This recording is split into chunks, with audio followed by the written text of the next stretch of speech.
Welcome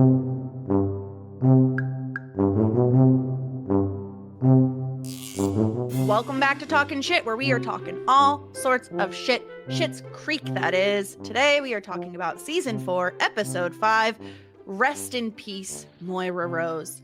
And of course, as always, I'm not alone. I am joined by someone who finds quiche vivacious, Stuart. Stuart, how are you? I am so happy for this episode because quiche is vivacious has been the funniest thing I've heard all year.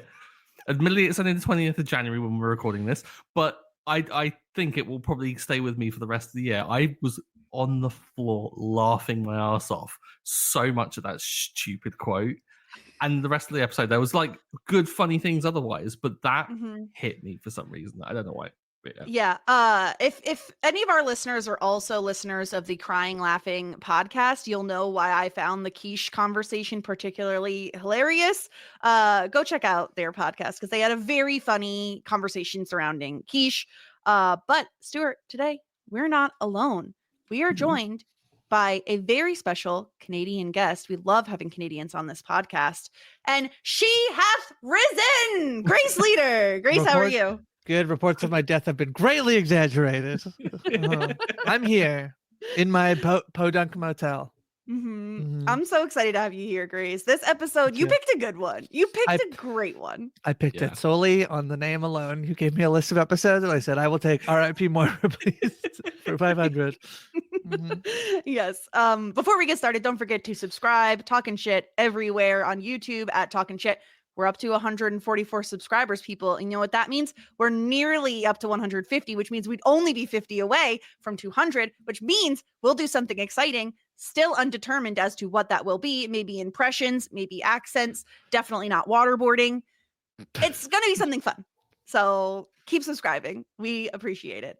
I can't believe the waterboarding bit is still living on. It's been like half a season and we're still talking about the thing is, not going to waterboard ourselves. I didn't think it was ever up for contention, but sure. The problem is I have a really bad memory, except when it comes to bits. I will drive a bit into the ground. Ironically, the only way to convince the two of you to do waterboarding as the thing would be if the two of you were waterboarded. So it can therefore never happen. Yeah, exactly. But yeah, this episode, Stuart, broad strokes, broad thoughts here on Rip Moira Rose. Brilliant episode. We've talked so many times about the Venn diagram of like good comedy bits and good emotional beats and like progression of the plot. I think it's had a bit of everything. Not too much moving in terms of the plot dial, like not a great deal happened, but the Alexis and Ted of everything. Oh, we got some juice there, didn't we?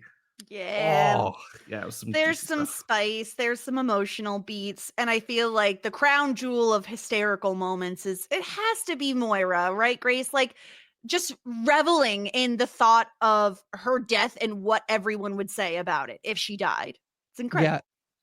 Yeah. It's very funny. I think like all three storylines work. I think the thing, Stuart, that you're talking about of like this, what makes the perfect episode. Obviously, the last episode I came on to was really big plot stuff, like and almost not so much plot stuff, just as like so much heart. It's happy anniversary where they kind of all realize like they live here, they have each other, they dance at the barn all night long. It's beautiful. And so I feel like this is a little bit for me of like, oh yeah, this is like what is not that episode is obviously incredible, but this is why you keep coming back each week, is that it's like, it's, you know, like a quiche, it's nice comfort food, you know. I don't know if quiche is a comfort food, but it's exquisite. It's exquisite.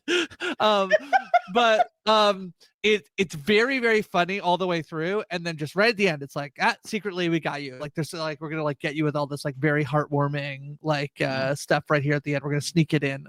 It's delightful. So this episode's very fun. I'm excited to talk about it.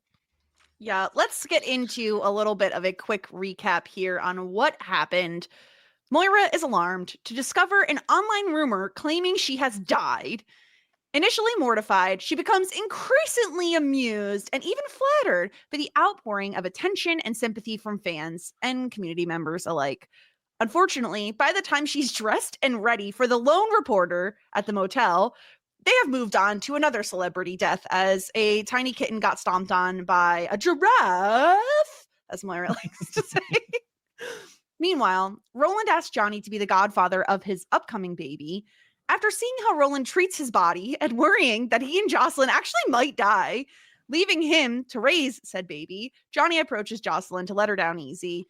We come to find out Roland has been asking everyone to be the baby's godfather. So, Johnny doesn't really have to worry too much. He's like fourth in line. And Alexis and David are on a fun little jaunt to sample potential items for Rose Apothecary, but things go sideways when one of the clients is Ted's new girlfriend, Heather.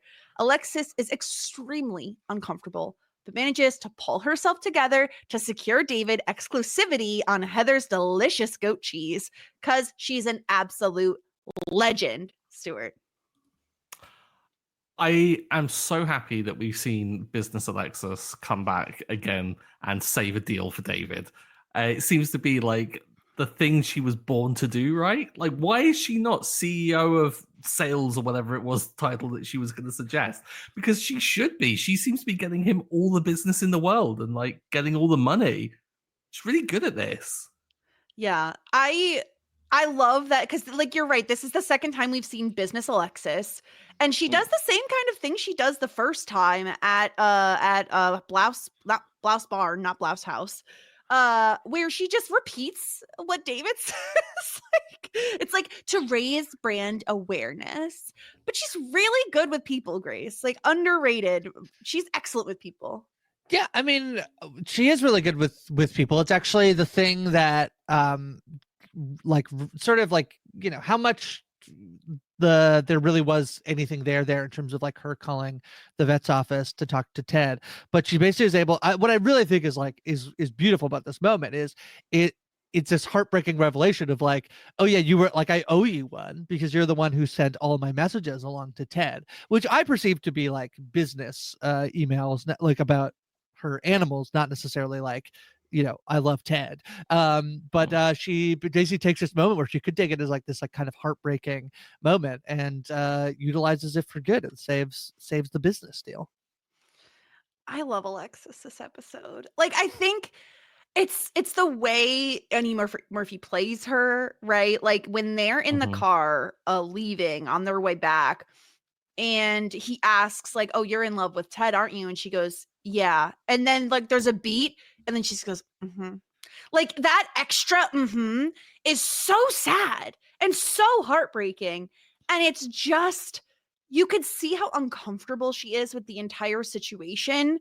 Like, she can't even, I feel like the reason they don't divulge that Alexis worked for Ted at the vet's office until they're kind of really forced to is because I think Alexis is worried that like if she even mentions anything like that of her knowing Ted, it's going to be so obvious that she's in love with him, and or maybe obvious that they dated. But yeah, this feels like a massive episode for Alexis Stewart in a season where, we've already gotten a couple big Alexis moments. Yeah, I think it's putting like a full stop on the sentence of like showing how she has matured, because we've been talking about her kind of like being selfish in a way of previously, and now she's willing to say, yeah, I'm in love with Ted, but she doesn't want to interfere with anything that he's got going on. She really doesn't she tries to avoid it so that it doesn't even come up in conversation, so they don't even approach it. She doesn't even want to be there, but David like drags her along. So I think that this is a great way of kind of showing that Alexis has grown considerably from the Alexis that we once knew. And it also kind of just underpins that like kind of real sting of that kind of missed opportunity of like, maybe if she had met Ted later on after she had matured, maybe like it would work out and that we wouldn't be in this situation. But then there is that thought of, well, would she be feeling this had she not fumbled before and then got to know Ted on a kind of like deeper level just from working with each other and just being in the proximity of each other? And it's so strange because even when they're talking over like the table and not really kind of like those two conversing, they still have this moment when Ted makes the pun and then she just can't help herself and go, "Oh, Ted." And it's like, it's one of those real kind of like relationship like comments of just, "Oh, you" kind of thing. And like, I know how, like, I know to expect it, and you're just being goofy, like, cut it out kind of thing. And that was, I think, the most telling thing that really kind of made it sting for me, because I was like, oh, I think it just feels natural to her to It's such a bad want to be pun with too. him. It's about the quiche being exceptional, is it not? That's the line that like gets her. I mean, you might Yeah. say excellent, but either way, it's an egg. It's an egg pun. Yeah. Yeah. But it's so Ted. It's so Ted. And I agree with you. It does feel very, oh, you. And it's almost like when you see someone like smiling at their phone, right? And you know they're talking to someone they like have romantic feelings for because they're just too smiley, like too giddy. That's kind of the face she's making. And I think anyone with eyes could see, and maybe Heather can't, and she's a little bit distracted, but anyone with eyes could see that, like, gosh, Alexis feels very strongly for Ted. Grace, what did you make of the fact that while Ted did divulge to Heather that Alexis did work for him at the vet's office, he didn't say anything about them dating. Okay, yeah. So this setup is very classic sitcom-y, right? And it's pretty tropey in terms of like winding up in a situation where there are romantic feelings involved, but nobody can divulge the full thing because there's some other reason why we have to keep things a secret. And I was thinking, like, for a show that I feel like is pretty progressive, as the show is setting up this thing, I'm like, oh, I feel like there's potential that I'm gonna like knock I go back and forth between whether it should be Ted or Alexis who kind of get like docked points, because on one hand it's like Alexis coming and showing up at Ted's girlfriend's house, and it puts Ted in the awkward position of having to then divulge that they've been dating. On the other hand, Ted is the one in a relationship, not Alexis. So I'm like, but I honestly think like Ted is the first one to admit that at least they worked together. And so I feel like I give him some credit for that. And Alexis doesn't want to blow the deal for David. So I'm kind of like giving them both a little bit of an out in terms of like why. And I guess also Ted, there's the potential also that he doesn't want to blow a business deal for his girlfriend as well by divulging that like, oh, the potential partner is like the brother of my ex. But so I give them all kind of a little bit about, even though I think probably if we weren't in a sitcom, this just like they're like, oh, okay, never mind, I'm leaving.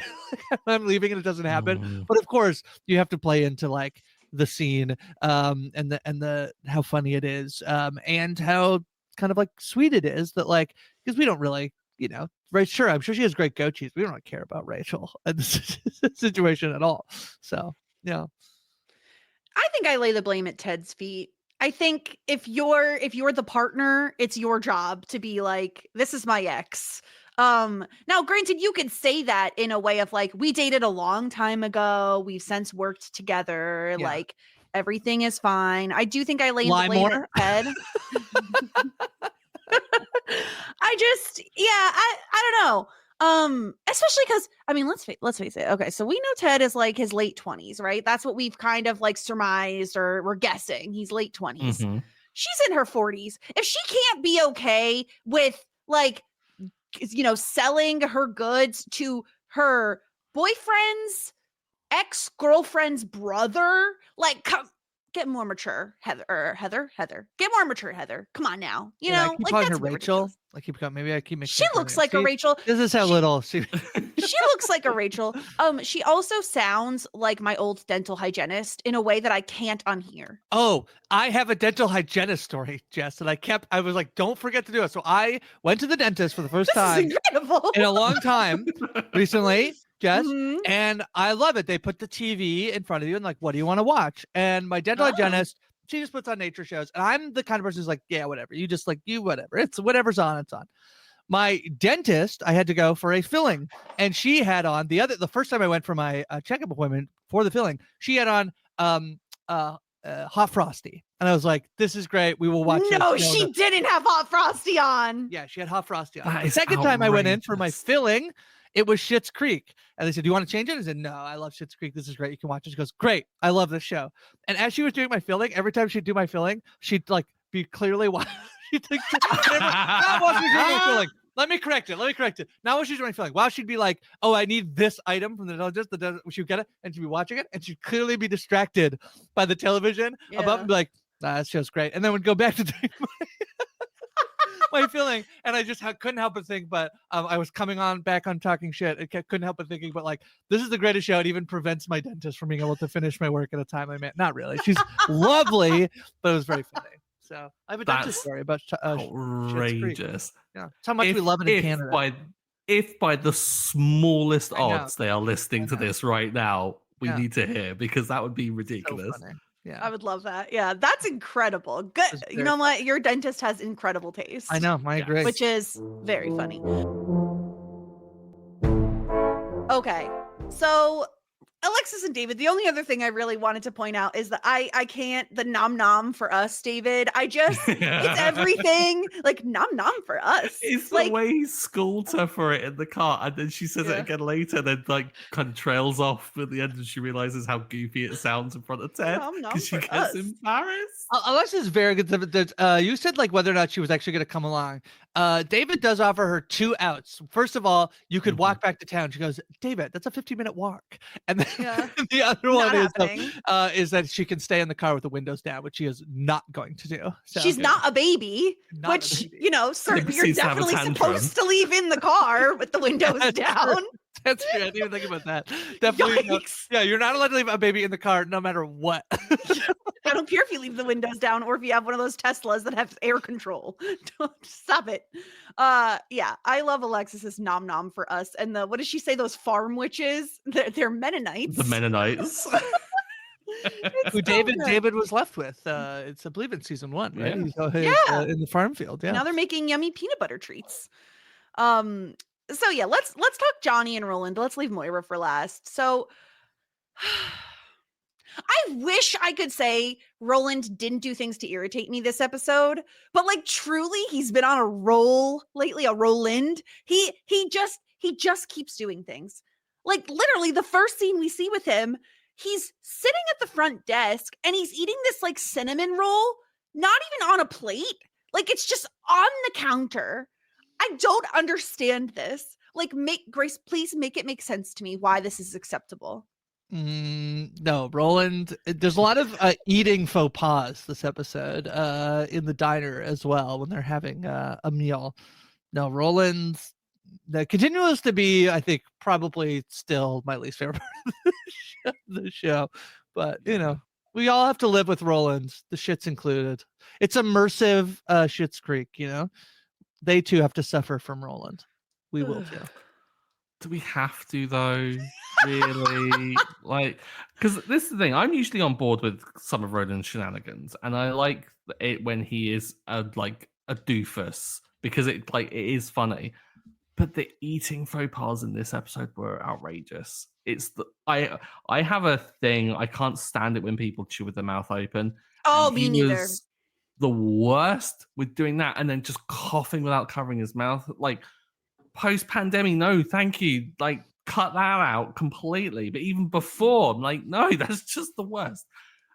The order though, extra fried skin, chicken on a waffle, extra skin with hot sauce, butter, and gravy, and unsaid but definitely seen, pretty much an entire jar of maple syrup.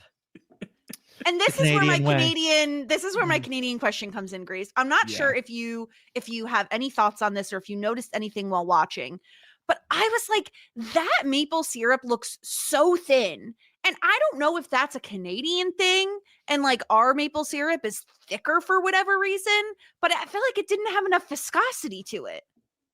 So there definitely is, I think, like within a lot of Canadian households, a debate about basically, but I think you would have it in America too, and probably you have it over UK. Well, is basically like what I'm going to call real maple syrup and then like store-bought maple syrup, like right, Mrs. Butterworth sort of thing. Yeah, there is like a debate about which one, like, you know, and it does feel like you kind of get like looked down upon if you're basically not buying like authentic. Basically, like if you would go to Rose's Apothecary and buy maple syrup, it's going to look more it probably would end up being a little bit like thinner than basically like the molasses you're going to get out of thing, but not that like shouldn't be noticeable. I didn't catch this, whether I thought that Roland's maple syrup looked extremely thin, but it doesn't. It probably just in my head is probably. I feel bad saying real maple syrup because I think you're totally fine to eat like store bought. I mean, it is what it is, whatever you can afford, right? Like, we're not trying to be like, you should spend the extra money, but I live close to Vermont. I've had real, like, Vermont maple syrup. I don't know if I've had Canadian maple syrup, but it is certainly better. It's less high fructose syrup. Sometimes I think like, I probably don't come off on a podcast sounding extremely Canadian, but what I'm about to say is going to sound extremely Canadian, which is I have 2 in-laws whose families do make maple syrup every year. and they both literally make their own maple syrup. So I think I do know a thing or two about maple syrup. Yeah. Incredible. Absolutely incredible. It was just something I noticed. Yeah. It was just so supremely. I think I noticed it because it exited the jar so quickly because he put an entire jar on his plate. And thankfully it was like kind of one of those like lit plates because it kind of made this ocean of maple syrup that this like waffle was sat in.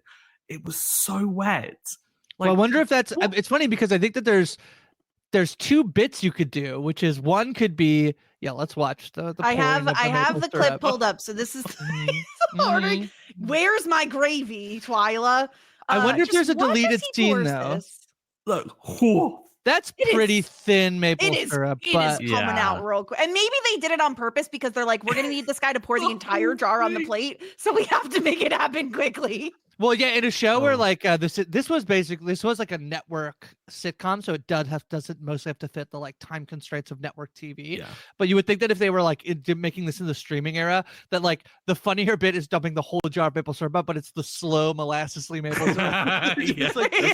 Like the scene is like 4 minutes long. Yeah. I think the funniest part of this whole storyline is. I mean, the impetus here is that he wants him to be the godfather of his child. It's not so much that he absolutely doesn't want to do it, but also it's the fact that he's so concerned that Roland might die at any moment. The hacking at the diner is horrifying, coupled with the fact that he bought his and hers like cliff diving lessons for Jocelyn.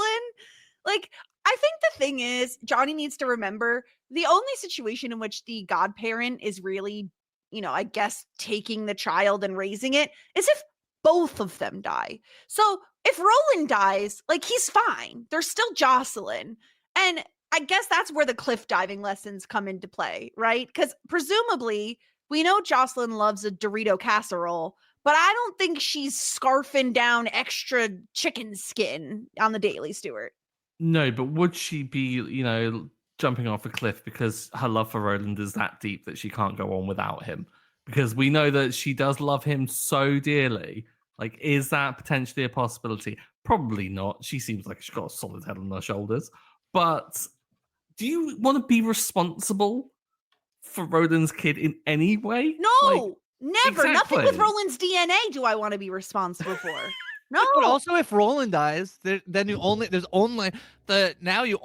not only need one person to die. No, if one person dies, you then have this child. So Yeah. Whatever's Mutt though, right? Like, why can't we have Mutt take the kid in? He's an adult at this point.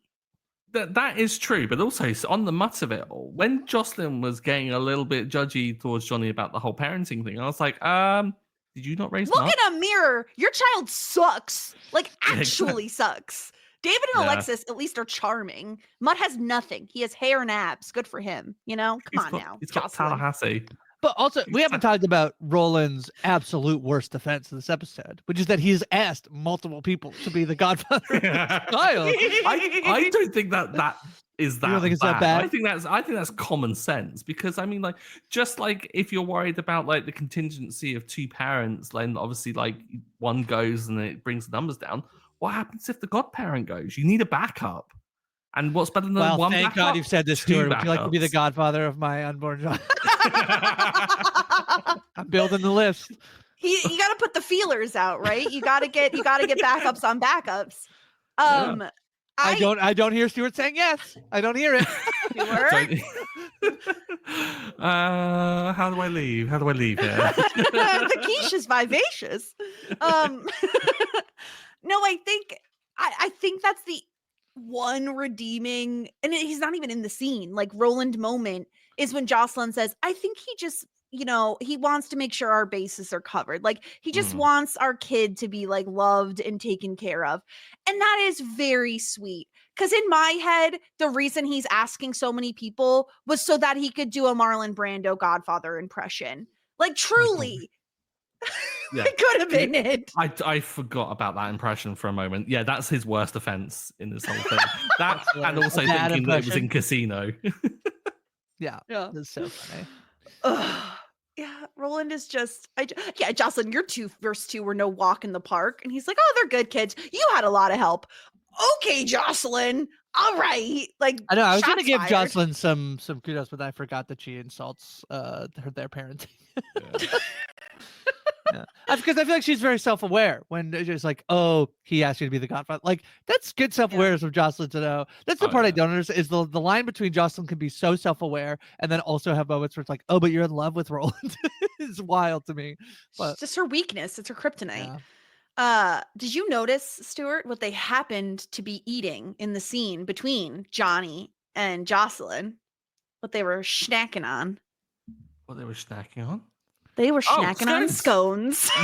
Yes, they were. We've had many debates on this podcast about empty teacups. Yes, tea and scones. Anything else on Johnny and Roland before we hop on over to Moira Rose?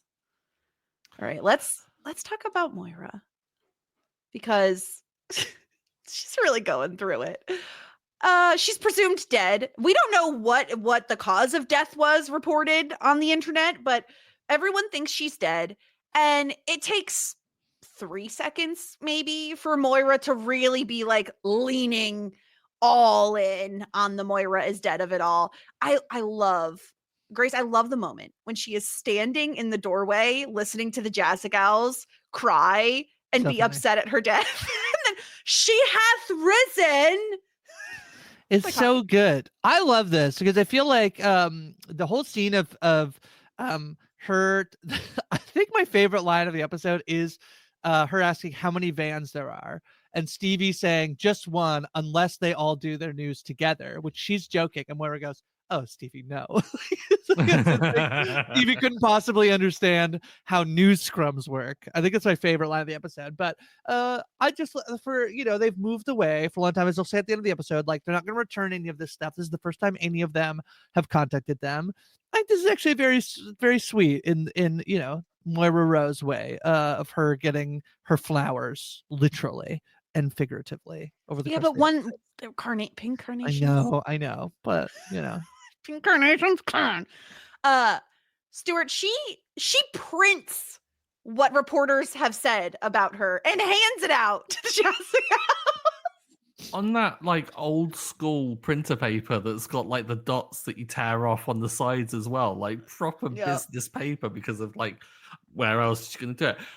I mean, if I was in her position, I mean, I'd probably want to preserve that just to like get some nice words about me, but like, look, proof. People do say nice things occasionally. I might print off our reviews. She's the unsung hero of afternoon television. God, I couldn't help but like crease up at the whole projected nominations for like all the daytime awards, and then she just has to correct them from 10 to 12. Like, of course she does. It's not being nominated. It is presumptive nominee. It's the most ever presumptive nominee to then not be nominated. Is what her accomplishment is. She's so the Glenn Close of daytime TV. Of maybe being nominated and then not being nominated. So funny.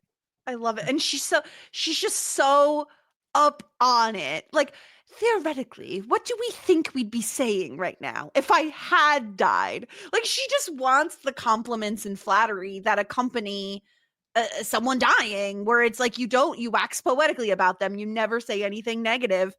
It's incredible. She's just so in on this. And I like that she doesn't, when the reporter shows up, she's shocked because she thinks that somehow this information is limited to the internet. Like, she's just a little bit out of touch on most things. And oh god, I love it. I love her freaking out. We get a classic Moira scream, Stuart, like not this one, not No! not that one, but we get a no from her.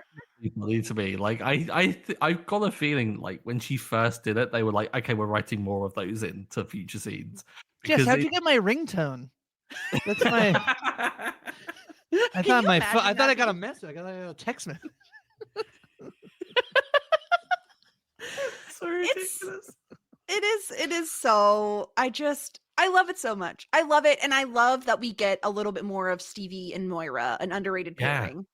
They're so funny together because Stevie is so down to earth and like normal. They're probably the most in terms of like I think the most funny, which is the roses, and then any normal human being. They're the most two extreme versions of those things, right? That's what's so funny. Yeah.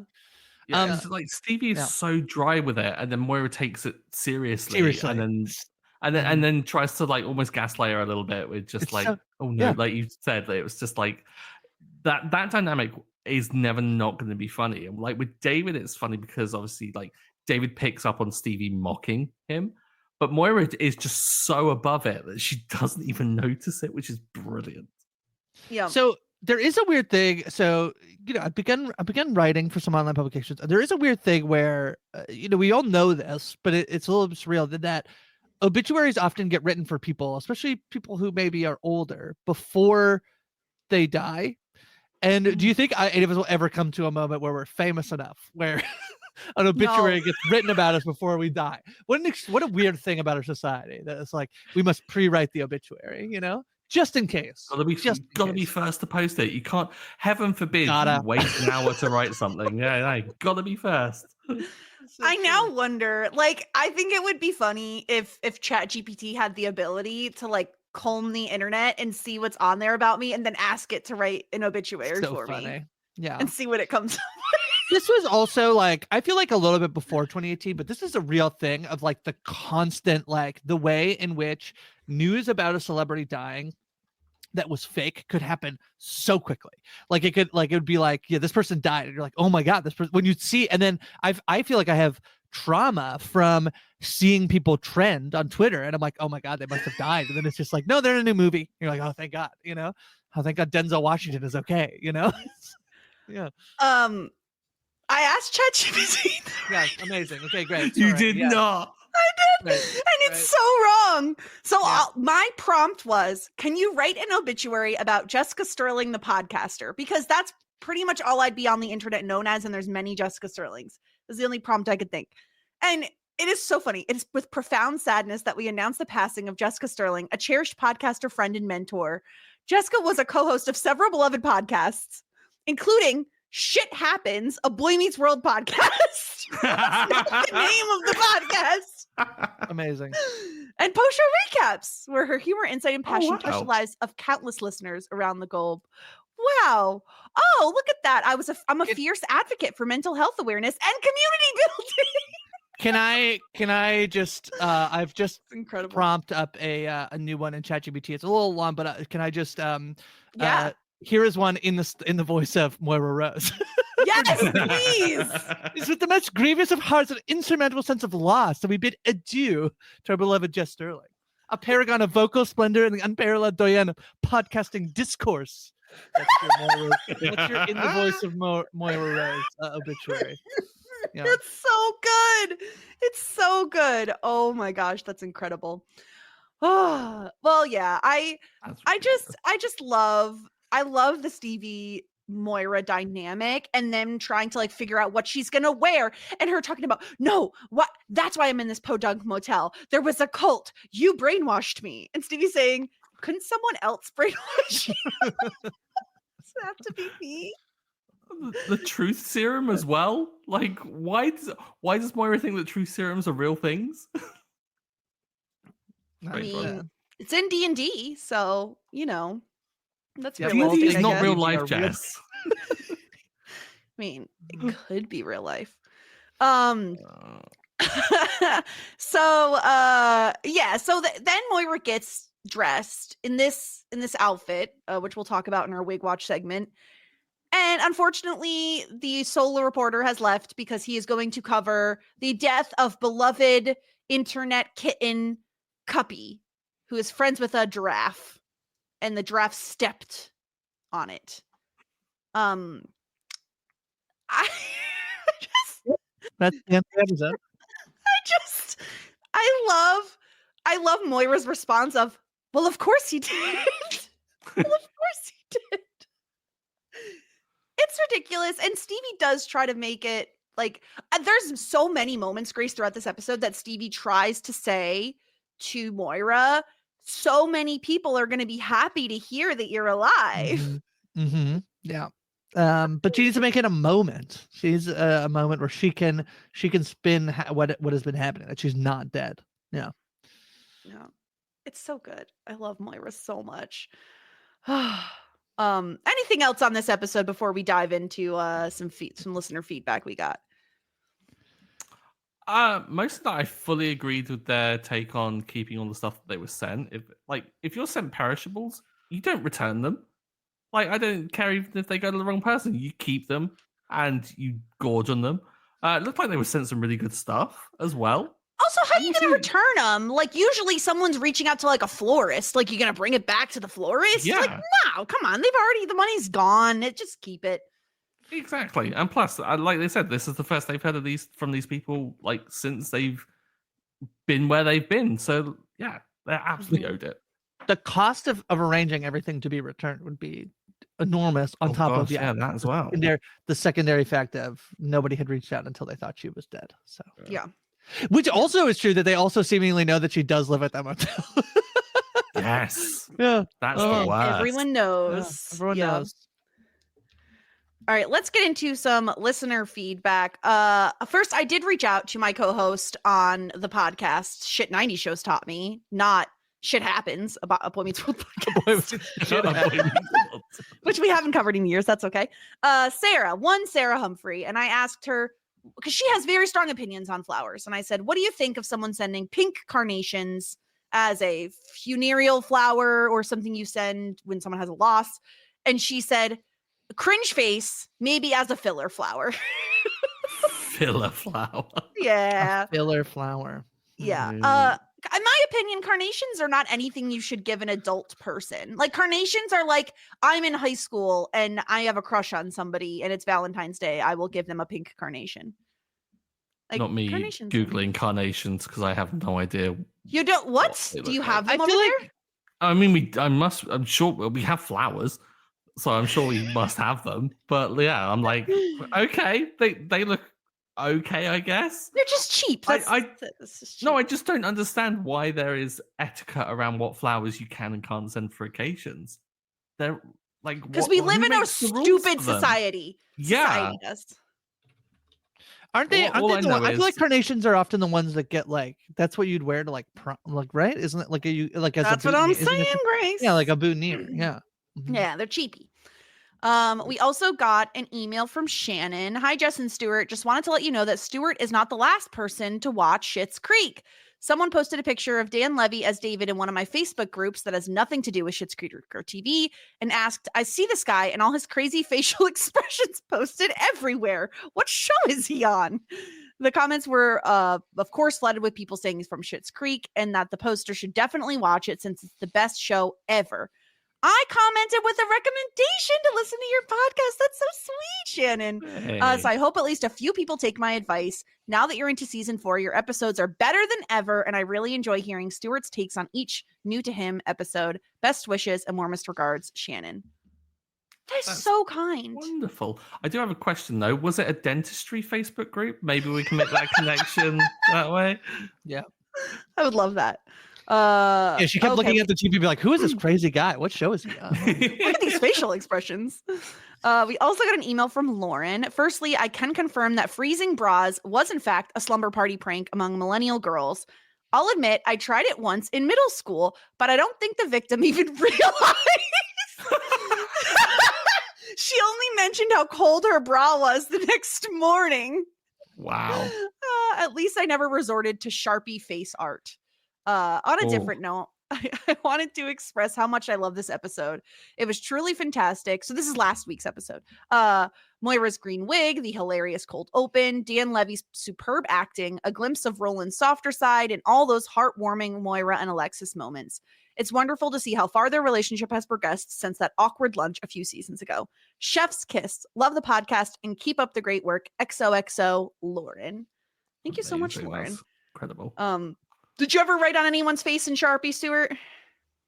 No, but I do appreciate those TikToks of like kids doing it and then the parents filming them when they try to wash it off and they're just like, it's not coming off. I'll go at school. Kids That's are the one I know. dumb. Yeah. That's the classic one of the girl being so mad because she has school that she has to get. She's so mad. If you could watch that one, it's the best one.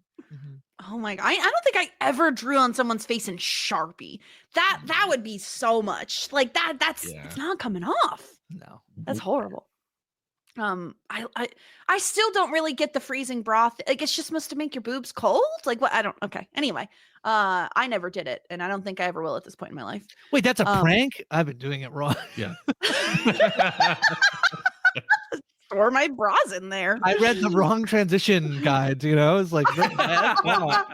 Do you also sleep with your fingers in water, Grace? Yeah, that's right. That's right. Oh no. That's all the feedback we have this week. If you want to send in feedback, find us talking shit everywhere. Leave us a comment on YouTube. And while you're there, don't forget to subscribe. Or podcast at Talking Shit is another way you can reach out. It's time for us to get into our ratings. I don't know. This one I thought was a little on the easy side to do. Grace, do you have a contender for your MVP? You're simply the best of this episode. Who was the best? Ooh, I do think the Alexis moment is so good. Just the moment in the car of admitting that she's in love with Ted is probably enough to give me the MVP. But it's between her and Moira. I think Moira's so funny and so good and gets all of her flowers this episode. But just for that one little moment, I'm going to give it to Alexis, I think. Okay. Stuart, what about you?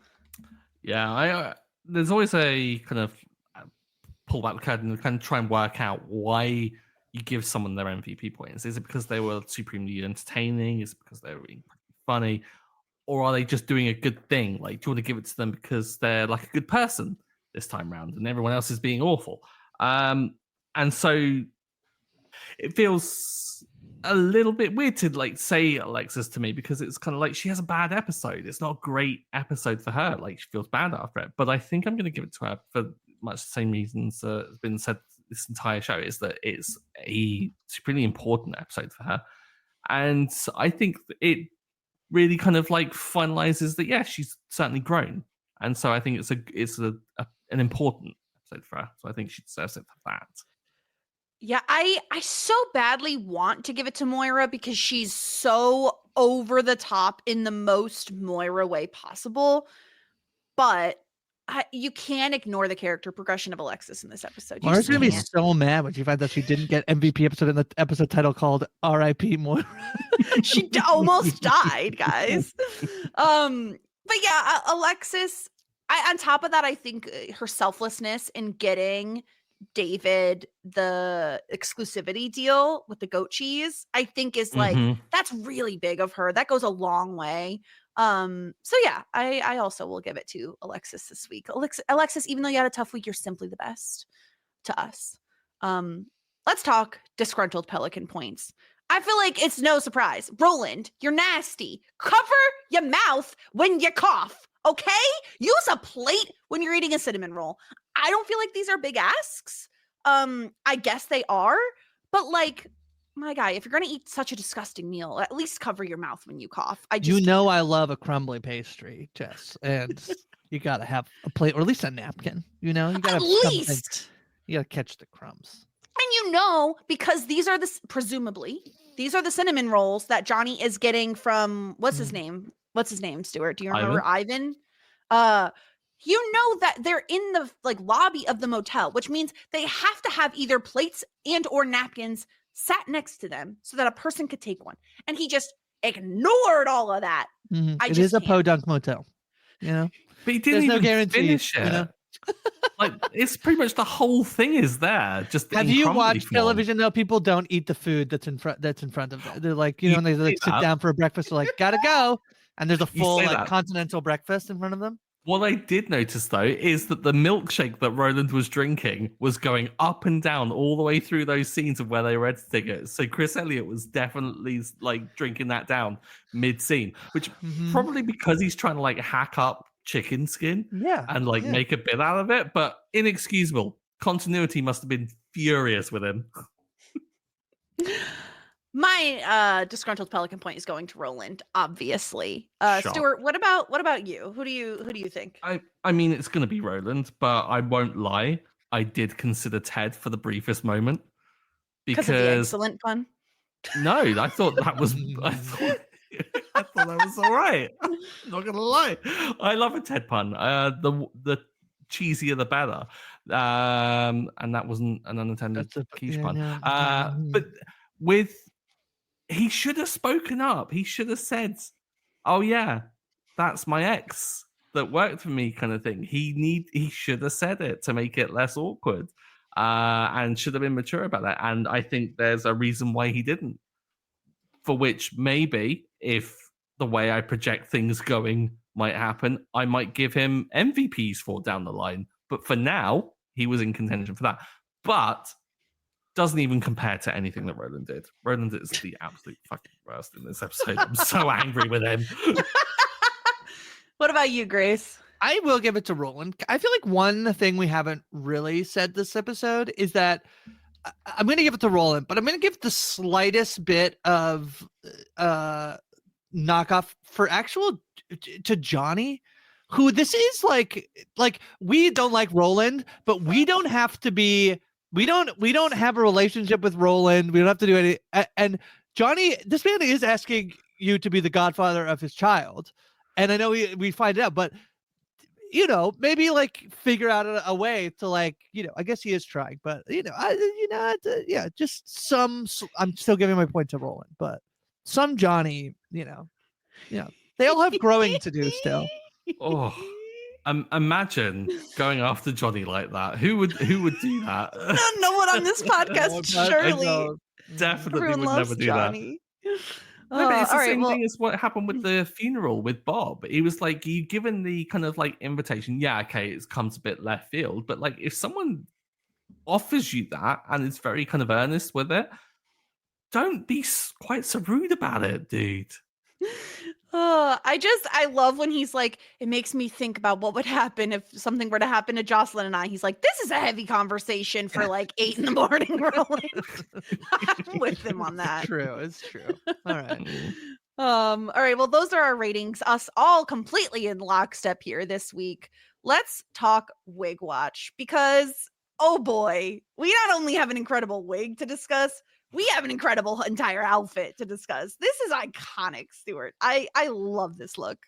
The fact that the shot opens with her back to the camera and you can see the wig beyond the hood that is meant to be pulled up is just fantastic.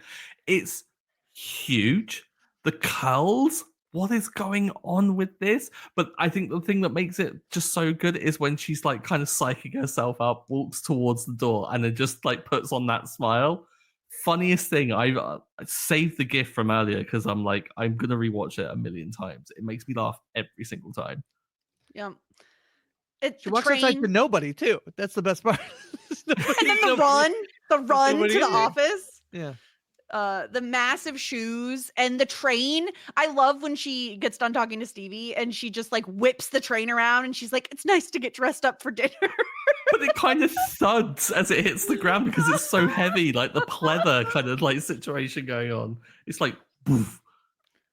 I love any of Moira's curly wigs. I think those are probably my favorites. And so this one, it's just incredible. It's big, it's blonde, it's curly, it's paired with a ridiculous black outfit. And of course, naturally, Grace, as always with Moira, looks like she is wearing a necklace that would weigh down her neck so heavily. Yeah, I mean, is this not like this is an awful wig, which is why it's amazing. The outfit is amazing. The outfit is incredible. No, the little hood thing is the best, and then it's a wild wig to pair with it, and so that's what makes the whole thing good. Like that's essential Moira Rose. So it's incredible. The whole thing is amazing. I love it so much. I love it so much. I mean, the green wig was iconic from last week, and now we have this wig. Like, hopefully the trend continues and we have more Yeah. wigs to come. The wig I love it. quantity and quality for this season is beginning to skyrocket a little bit. Yeah, we're on the upswing. Yeah. All right, let's tier rank this episode. As a reminder to everyone, hot shit, full bouquet, love that journey for me. You, David, and shit out of luck are our tiers. Stuart, do you have a gut feeling on where you think this episode belongs? High full bouquet, I'm thinking. I thought this was a really solid episode. I talked about like kind of the Ven thing before. I think it hits on most things that I want from an episode. I'm not too sure where I would possibly rank it within that, but I'm thinking to the higher end possibly. What about yourselves?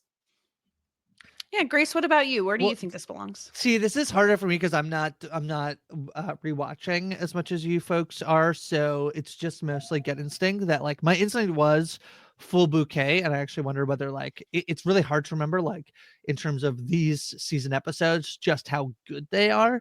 But my instinct was full bouquet, and then wherever you put it in that, because I don't think it's not peak Schitt's Creek, but it's just so good. The only thing, honestly, I think weighing it down is that I think the Johnny Rowland storyline is just a bad C storyline. But like that's fine. Even it's not even that like we've like chuckled at some of the things that happen. Yeah, there's in still that, so some charming moments in that storyline, which is why I would agree that I would put it at the top of full bouquet. So within the within the full bouquet tier, I would put it at the top because I think the Alexis David stuff is stronger than the strongest storyline in Asbestos Fest. And on top of that, I think even the Johnny and Roland storyline, which is definitely the weakest, still has moments that I enjoy, right? Like I like the first time watching this being a little surprised that like, oh yeah, no, Roland is asking a lot of people to be the godparent of his child. Like that's not something you necessarily expect. And the fact that he does want his child to be like looked after and taken care of, right? Yeah. There is like a charming aspect to it. So I agree. I think it belongs at the top of full bouquet. That's an agreement. We've hit a good stride here. So yeah, I'm excited. We have a nice looking tier list now. I'm excited to see what we have coming up.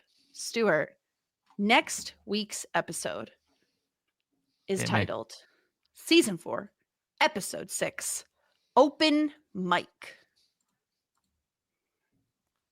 What does that mean to you? Are we going to get Moira doing stand-up? Please can we get Moira just like drunkenly just get on stage and doing stand-up? That'd be incredible. Where is there going to be an open mic? Because there's not like there is the bar that we went to recently, so maybe we could be getting back there. That could be interesting.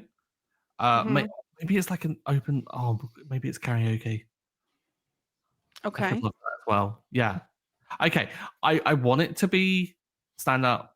I'd be happy for it to be karaoke. Wonder if it could be improv. Anything where someone's using a microphone. Could be a live podcast. You never know. Someone's starting a podcast.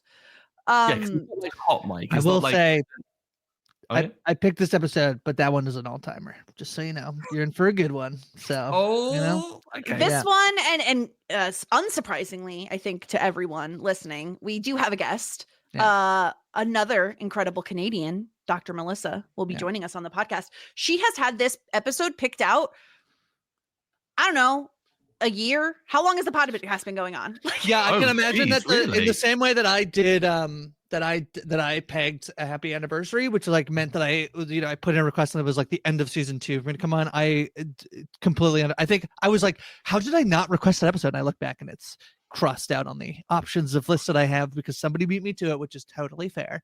So it's a good one. Stuart. You're in for a good one. It's an all-timer. It is a very highly appreciated episode of Schitt's Creek for reasons you will understand once you watch it. It is so good. I'm so excited to get to this episode. It feels like a big episode. It's a crossing. It's a line, right? Like there is the moment we get introduced to Patrick. like I feel like this is also one of those like staple moments of Schitt's Creek. I would put Ooh. money that it's probably the most rewatched episode of the entire show. Oh, interesting. I don't know that it is for me. Oh, granted, when I watch, it's like I watch all of them all over again. You know, you rewatch everything a million times, so you're a little bit, Listen, did I watch this week's episode 3 times just today? Like maybe Yes. I did that. Yes. Have you watched Succession this year? And I mean 2025. No, I haven't No, actually. no. I've considered it, but the problem is Yeah, I have that's too many other things to watch at the moment. Fair enough. But yeah, that'll be next week's episode. I cannot wait to discuss it. Open mic. So make sure you get your feedback in podcast@talkingshit.com Yes. or on social media @talkingshit. Grace, you have so much going on. Tell us about it. Where are you Yes. writing? Where are you podcasting? What Yeah. are you talking about? Writing for Parade, mostly right now about Severance, which is very exciting, has returned. A little sneak peek, I believe I'll be joining the Severance feedback show for We Know Scripted TV with We Know Severance. So writing about that along with a bunch of other shows. Also on Pop Heist, I'm writing over there, a new website, talks all things pop culture. And then mostly podcasting here on but on We Know Scripted TV about the Tastemakers. It's because Jess is normally around when I'm here. podcasting, so and yeah, Jess, you and I should have some coverage of we'll be reuniting for some podcasting in the near future, so that's very exciting. Yeah, but We Know Scripted TV, the Tastemakers, all that jazz. Incredible. Stuart, we have a bit of an announcement as well, and I can't believe we forgot until the end of the podcast to even bring this up. Yeah. So everyone's been telling us to do something else. It's not Parks and Rec. I'm just gonna lay that out. It's not Parks and Break Rec. everyone's hearts right immediately. It's not Parks and Rec. Yeah, but hearts will break for this. I think going forward, it's The Last of Us. We have launched a podcast, Look for the Light, where we're going to be going through season 1 of The Last of Us. We're going to go episode by episode and build up towards season 2 when that releases. So that's now been announced. First episode's out Monday, 27th of January. And yeah, Look for the Light pod on all the socials and the link trees and everything. Please go and subscribe to it. Gaining traction really early really does help. So yeah, looking forward to that. That's so exciting. Yeah, rate and That's review. right. It really, really does help. And if you are new to The Last of Us, if you somehow weren't convinced to jump on board with either the game or the show, we are doing it in a spoiler-free fashion with small segments at the end of each podcast that are spoiler-filled. So you can join us along the ride for your first viewing if that is something you're interested in. And it's a little bit more edited, I would say, than this podcast is. It has a little bit of a different feel, but it's still us chatting, doing our thing. So definitely go check it out. We appreciate it. And yeah, you could find me everywhere else as normal. Shit 90 shows taught me. Not Shit Happens, a Boy Meets World podcast. As ChatGPT would like it to be. I have an announcement of my new podcast. Shit Happens. Boy Meets World podcast. Thank you. So stupid. I love it. Oh my gosh. All right. Well, that's all for us this week. So until next week, everyone, warmest regards and best wishes.